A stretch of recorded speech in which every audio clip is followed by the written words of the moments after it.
Are you planning a trip to Italy and want to visit Milan? Well, stay tuned because today we're going to give you some very important tips on what you should not do when you visit Milan. Absolutely.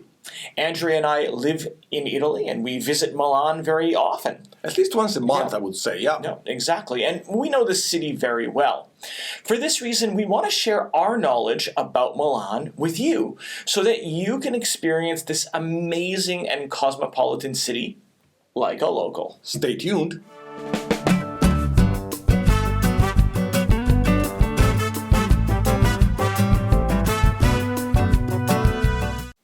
Hi everyone, I'm Rick. And I'm Andrea, and today we'll tell you the don'ts of Milan. But first, if you like travel-related videos like this one, now it's a great time to hit the subscribe button down below so you never miss any future videos. Also, if you like this video, why not share it on social media? Some of your friends might enjoy it too. Yeah, that is really good advice. So, let's begin with our first don't of Milan, and we talk about don't go just for the day. Milan is an incredible city that has a lot to offer. It has a wonderful restaurant scene, and at night the city really comes alive.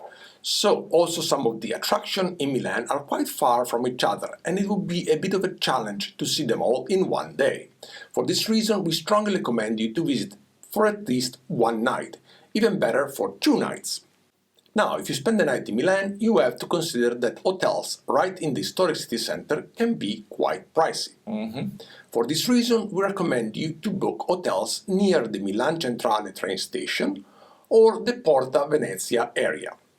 Hotels in those two areas are more affordable and they are conveniently located near the metro station. In fact, from the Centrale train station to the Duomo by metro M3 line, it takes only 8 minutes. While from Porta Venezia, using the M1 red line, it takes only 4 minutes to get to the Duomo, so it's quite really convenient. Another fun area to consider when booking hotels in Milan is the Porta Garibaldi area. This is a very modern and interesting area of the city. Yeah, actually, I think we stayed there in our last trip, right? Yes, indeed. Near Porta Garibaldi there are a lot of great restaurants and shopping. From Porta Garibaldi to the Duomo by metro takes a little bit longer, about 20 minutes, with a change in the metro line. But it's still quite worth checking it out. By the way, if you want to know more on what to see in Milan, take a look at the video up here. Right, so now it's time to move to our next don'ts of Milan, and we'll talk about don't go in the summer. Milan in the summer can be really hot and humid. In fact, in July and August, the temperature can hit easily 37, 38 degrees Celsius, making it very uncomfortable to walk around and enjoy the city. Also, in August, a lot of the stores, especially the smaller ones, might be closed for the holidays, though that is changing. In our opinion, the best season to visit Milan is early spring and late fall. In fact, in May, the temperatures are between 14 and 23 Celsius, and in October, the temperatures are between 11 and 19 Celsius. A lot more comfortable, right? Absolutely. One thing to consider when planning a trip to Milan are the 2 major events that happen in the city. So in the spring and in the fall. In the spring, Milan has the Salone di Mobile, which is really the biggest furniture trade show in the entire world. And in late September, Milan hosts the Settimana della Moda, or Fashion Week. And these 2 events are huge and attract visitors from all over the world. Because of this, it's very hard to find hotels during these events, and prices for a room are way higher than usual. So, and on top of that, the city is also packed with people and it's really busy everywhere. So unless you're really into designer furniture or designer clothes, maybe consider, avoid those two events. Now, lastly, in December, just before Christmas, well, Milan is absolutely amazing with all of the beautiful decorations all over the city and all of the stores. Moving on, we are next don'ts of Milan, and we talk about don't drive in the city center. Driving in Milan can be quite challenging for a few reasons. First, there's quite a bit of traffic on the roads. especially during rush hour, and it can take a lot of time to get to the city center. Second, most areas of the city center are limited traffic zone, or ZTL. In those areas, you can only go with a permit, and you get inside of this area by mistake, you will get a very big fine. Lastly, parking in Milan is limited and very expensive. For this reason, we strongly recommend you not to drive in Milan. Yeah, I would say that parking is gold-plated in Milan. Absolutely. The best way to get to Milan is by train or, if you're coming from abroad, flying. Now, if you want to know more about how to get to Milan, you can take a look at the video up here. So, what if you're doing a road trip in Italy and one of your stop is Milan? How do you deal with the car? Our suggestion is to drive to your hotel and make sure that the hotel has parking when you book it, and leave the car at the hotel, and then move around the city by public transit. Yeah, you don't want to drive around the city. No. By the way, what if the hotel is inside of a ZTL, you might ask? In that case, you have to make sure that the hotel applies for the ZTL permit on your behalf by registering the license plate of the car at the local police station. Exactly. Hotels located in the ZTL area usually are very set up for this, and they are able to do it at check-in. Yeah, but ask about it. Yeah, ask about it.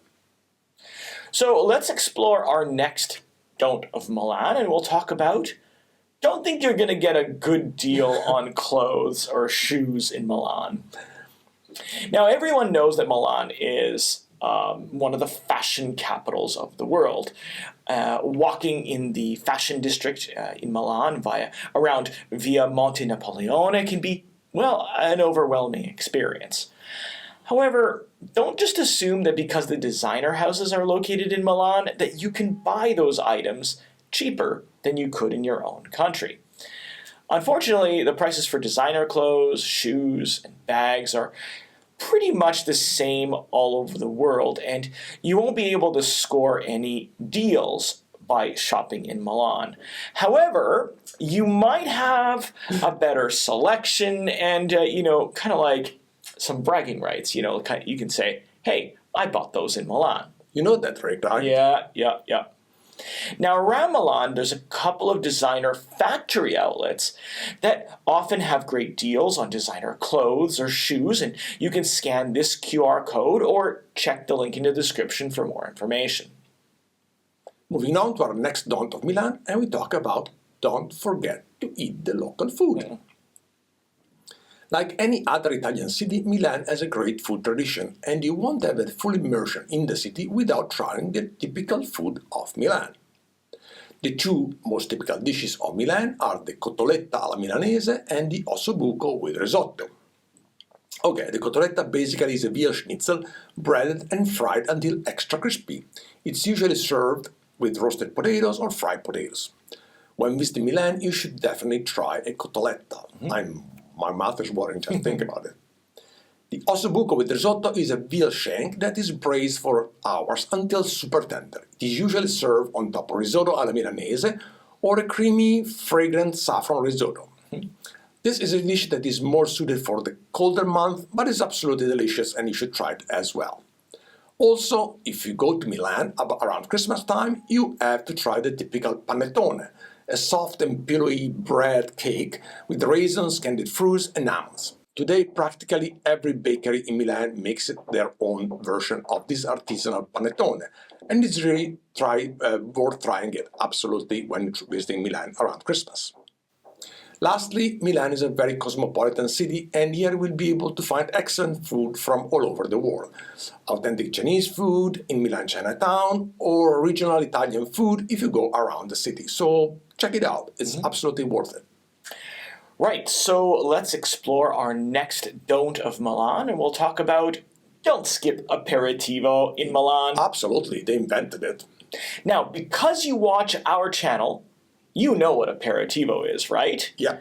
Well, if you don't, we happened to make a little video up here about it, and it was actually a lot of fun to do. Yeah.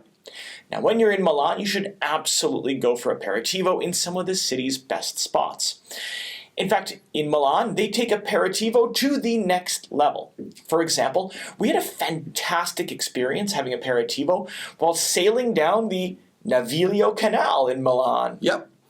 And also right by the Galleria, you'll find the Campari Bar.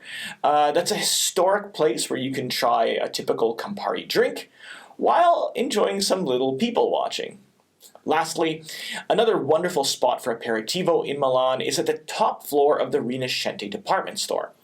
Here, you can have an Aperol Spritz while admiring one of the best views of the Duomo. Absolutely. Moving on to our next don't of Milan, and we talk about don't go without booking the Last Supper. The Last Supper? The Last Supper.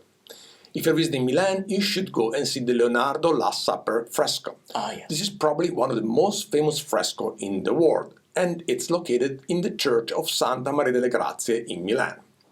However, if you want to go and see this masterpiece, you must get your ticket way in advance because they get sold out very, very quickly.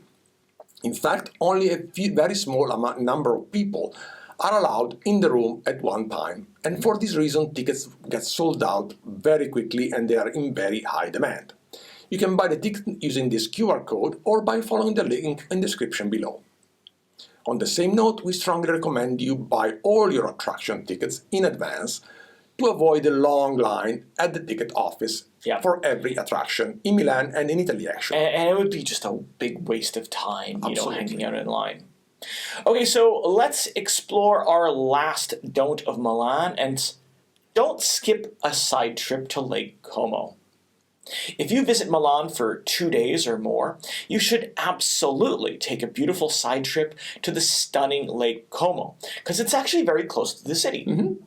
Lake Como is one of the most beautiful lakes in Italy, and on its shore you can admire the charming little villages, the wonderful villas, and incredible mountains. And we recently took a trip to Lake Como and we loved it. Absolutely. And you can check out this video up here if you want to know more about Lake Como or have the same experience. Well, folks, that's what we have for you today. We hope you enjoyed it and maybe learned something. And maybe if you did, let your friends and family know about it. If you have any questions, don't hesitate to leave a comment below because we love to hear back from you and answer all of your questions. Also, we would love to know how your visit to Milan went. So once you're back home, let us know of everything you did on your trip by leaving a comment below. We love to hear it. Lastly, if you see us around, feel free to say hi. We love to meet you all. In the meantime, we'll see you in our next video. Ciao. Ciao.